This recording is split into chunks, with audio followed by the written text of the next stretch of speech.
un petit cadeau que m'a fait Wilfried. C'est-à-dire, il a dit voilà, il y a des créatures qui sortent des œufs, mais voilà, tu en fais ce que tu veux. Et alors, sauf certains qui sont décrits. Voilà, certains sont décrits. Certains ont une utilité particulière dans l'histoire. Dans le tome 1, ça va être Picaillon, le cochon tirelire, Baptiste, enfin les saugres qui suivent Mani par exemple sont décrits. Dans le tome 2, c'est l'espèce de tortue mécanique là, qui lit des dépêches AFP et qui a les yeux qui suintent comme ça d'une espèce de liquide laiteux blanc. Ça c'était décrit. Et après, l'immense majorité des saugres qui apparaissent au fil des pages, c'est le fruit de l'imagination malade de Jean-Baptiste. Quand je laisse aller mon crayon, j'invente des créatures bizarres. J'aime bien ça, c'est mon univers familier. C'est un peu un mélange là, mais... Pour ce qui est de décor, l'immense majorité, là encore, moi j'apporte quelques éléments clés. La galerie des tourmentés qu'on voit là chez le Baron Chagrin, les jardins, effectivement, le palais volant du Baron Chagrin. Moi j'apporte quelques éléments de description où je lui dis que voilà, je vais parler du Grand Palais, je voulais qu'il y ait des verrières, je voulais qu'il y ait des galeries de statues comme ça tourmentées. Mais après, je rentre pas trop dans les détails parce que je sais que précisément c'est le genre de sujet sur lequel lui, il va pouvoir apporter énormément. Et si je vais trop loin dans la description, je vais brider sa créativité en fait. Moi, je lui donne les éléments dont j'ai besoin pour le scénario. Voilà.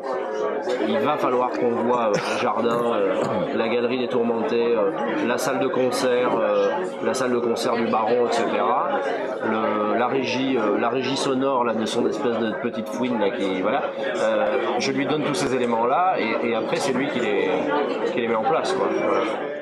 Ah oui, faut ménager des petites ruptures comme ça pour le lecteur. Moi, j'essaie de donner comme marque de fabrique dans mes séries que si tu as aimé mon tome 1, tu as la certitude absolue que le tome 2 sera différent. Donc tu peux pas juste dire vivement la suite pour revivre ce que j'ai vécu au tome 1 parce que ce sera pas le cas. En général, j'aime bien essayer quand même de proposer quelque chose de nouveau à chaque fois, même sur une série où il va y avoir par définition un tome 2, un tome 3. Il faut quand même arriver à faire en sorte que chaque tome soit pas juste la suite d'une histoire globale qu'on aurait saucissonnée de manière arbitraire. Il faut que chaque tome il ait son identité. Là, on avait envie d'être un poil plus dramatique. Et l'épisode du Baron Chagrin chez lequel il n'y a pas de couleur, c'était une espèce de pari graphique que j'ai voulu lui proposer. On en a vachement discuté parce qu'on n'était pas au début certain que ça fonctionnerait. Oui, ce type d'univers, ça rassemble un peu tout ce que j'aime, justement, un côté un peu léger, un côté un peu plus dramatique, et ça je trouve ça chouette. Mais ce décor là autour dans l'univers du Baron Chagrin qui est tout en noir et blanc, ça me faisait un peu peur parce qu'il fallait qu'on comprenne que c'est le décor qui est en noir et blanc et non pas que c'est moi qui ai décidé de le traiter de façon monochrome. Alors, et je ne sais pas si ça passe bien. Mais si, parce que précisément les personnages qui viennent d'arriver et qui n'ont pas encore été infectés par cette sinistrose du Baron Chagrin, eux conservent leur couleur. Du coup, ça nous a apporté ce qu'on voulait. Moi, en tout cas, je trouve que le passage est super efficace.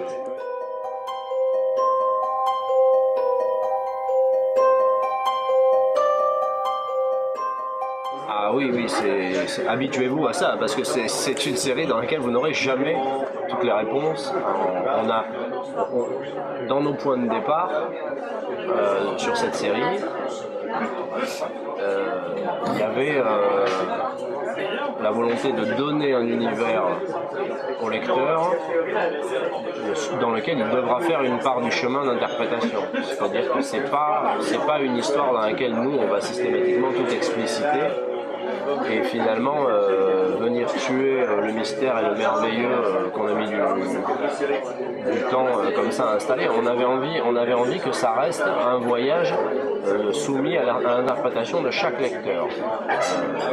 Et pour faire en sorte que chacun puisse avoir sa propre interprétation, c'est un peu lynchien comme c'est un peu David Lynch dit de pas mal de ses films, moi je ne m'adresse pas à l'intelligence du spectateur, je m'adresse à ses sens.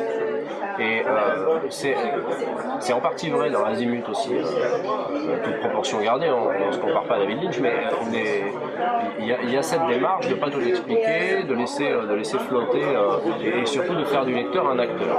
Je pense que si on explique tout point par point, ça tue la magie et ça fait... L'une des références communes qu'on avait depuis le début, c'est le travail de Lewis Carroll sur Alice au Pays des Merveilles, mais sur la chasse au Snark également. Et moi j'ai un goût en plus pour toute cette littérature britannique. Qu'un écrivain que j'aime beaucoup, que j'ai découvert récemment, qui est un contemporain qui habite Bordeaux d'ailleurs, et qui s'appelle Jacques Abeille. Je ne sais pas si vous connaissez Jacques Abeille, c'est un écrivain extraordinaire. Il écrit les jardins statuaires. Ce sont des gens qui font pousser des statues. Ce sont des jardiniers de statues. C'est quelque chose d'extraordinaire. Et il parlait, lui, de son goût pour cette littérature britannique qui s'est toujours affranchie des règles de la vraisemblance, qui est typiquement britannique. Et nous, en France, on a toujours eu beaucoup de mal à produire une littérature non vraisemblable.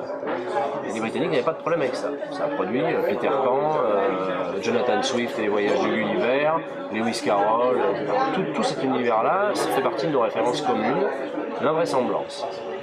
Je te propose un univers invraisemblance et le réflexe typiquement français, c'est de se dire à la fin on va nous l'expliquer. À la fin on va nous donner les réponses que cet univers est invraisemblance, c'est intolérable. Non, c'est pas intolérable. Nous, c'est aussi une forme de jouissance d'accepter de se perdre dans un univers dans lequel on n'aura pas toutes les réponses. Et ça, nous, c'est quelque chose qui nous a marqué dans le travail de Lewis Carroll. Et cette sensation de se perdre dans son monde et de ne pas en avoir toutes les clés, elle nous plaît. Donc on part du principe qu'elle plaît à d'autres personnes. Et on espère de l'expliquer, ça le réduirait vachement, parce que tant qu'on l'explique pas, tout est possible, enfin, au niveau de l'imaginaire. Et moi j'aime bien cette idée justement de rentrer dans un univers qui est donné comme ça, il faut le prendre comme ça, et puis voilà, puis on part dedans, quoi. Essayer d'y trouver ses propres clés, chacun a sa propre interprétation. On ne trouverait pas deux personnes pour interpréter Alice au Pays des Merveilles de la même façon. Et comment ça serait possible de toute façon? C'est un champ infini d'interprétation et c'est sa richesse. Non. Alors là, pas du tout. Non. Oh, ça non, je dirais pas ça, pas toujours.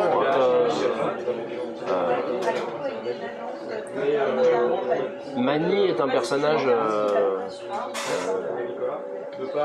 qui résiste à... C'est l'antithèse de la mort, pour moi. Elle refuse le processus de vieillissement et donc la mort.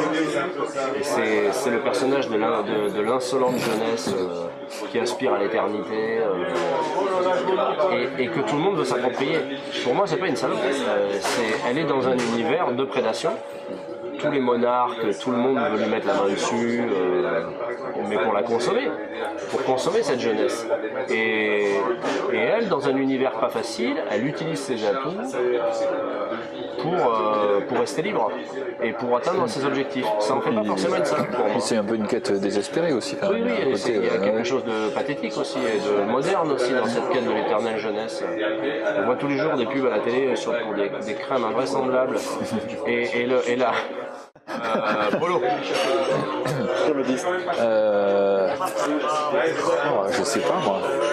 À qui je l'identifie? Bon allez, Eugène alors. Bah oui. Forcément. Bien sûr.